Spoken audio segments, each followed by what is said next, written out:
see some scenes today of early Balboa in the late 20s. The bay, the beach. The blimp was courtesy of the merchants and Chamber of Commerce giving free rides at one time when they were showing the property. This is Balboa Beach near the pier, in front of the bathhouse, the ocean. You'll notice the beach doesn't extend out as far. This is before the days of dredging the mudflats out of the harbor, which extended the beach considerably more. The bathhouse in the background again. Now we're beginning construction of the bank from the ground up. There were no cement trucks in those days or plywood. All concrete was formed with 2x4s and 1x6s. Now you're looking at the beginning of the forming of the vault. This is one of the first concrete poured buildings in the area. This is my father, Dr. Francis Ferry, who was the owner of the bank and worked out the building of this new building. We're showing the progress of construction as it goes along. Cranes weren't used too extensively in those days either.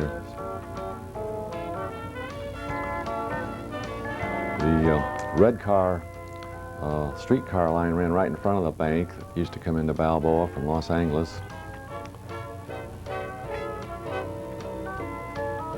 That's the way cement was mixed in those days.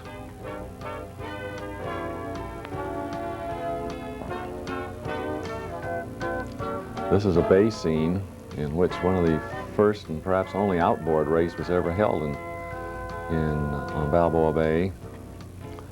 That large boat in the background, I believe, used to be called the Maud F. Now you're seeing the boats passing the Pavilion, making a turn.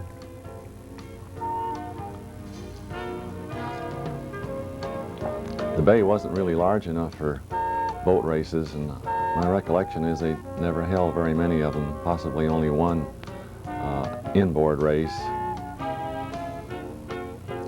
It was quite thrilling at the time. Outboards were relatively new. That's looking at the Balboa Peninsula shore. Now back to the bank.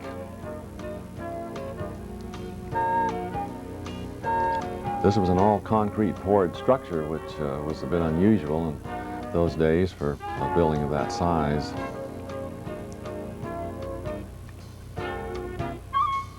That's a scene from the old bank building, which was directly across the street, and seeing a little activity within the bank. I had the opportunity to work there when I was 12 years old for a little while.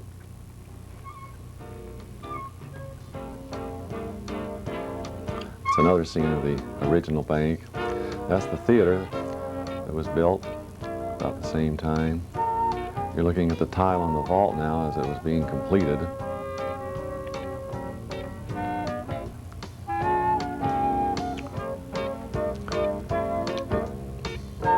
This door was similar to the doors that came along in the future that could be locked and could not be opened until the time clock allowed it to be.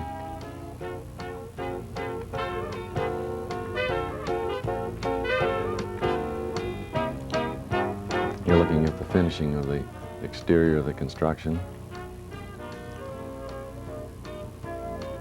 Now we had a start of the Honolulu race off of Balboa Pier, somewhere in that vicinity of late 20s.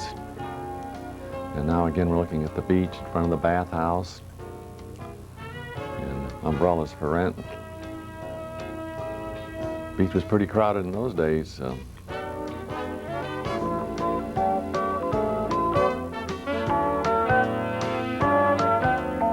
And this was the grand celebration opening day, and that is my father, the owner of the bank. As I remember, the celebration lasted for 2 or 3 days. The flowers kept coming for almost a week. It had to be one of the largest group of flowers ever assembled.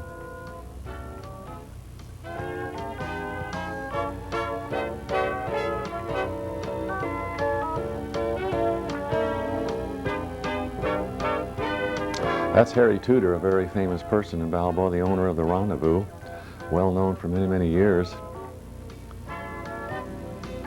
You can see a little of the women's dress code of that time, especially the hats.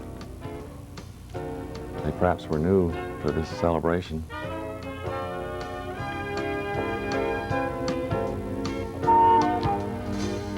These are 2 or 3 of the bank employees. We had women tellers, bookkeepers, as well as men in those days.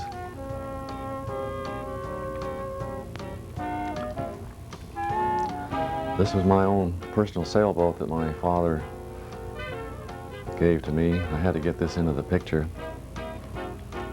It was a 15-foot boat approximately, carried 140 foot of sail, clinker-built type made by the Narrator Boat Works. Balboa was a great place to sail in those days.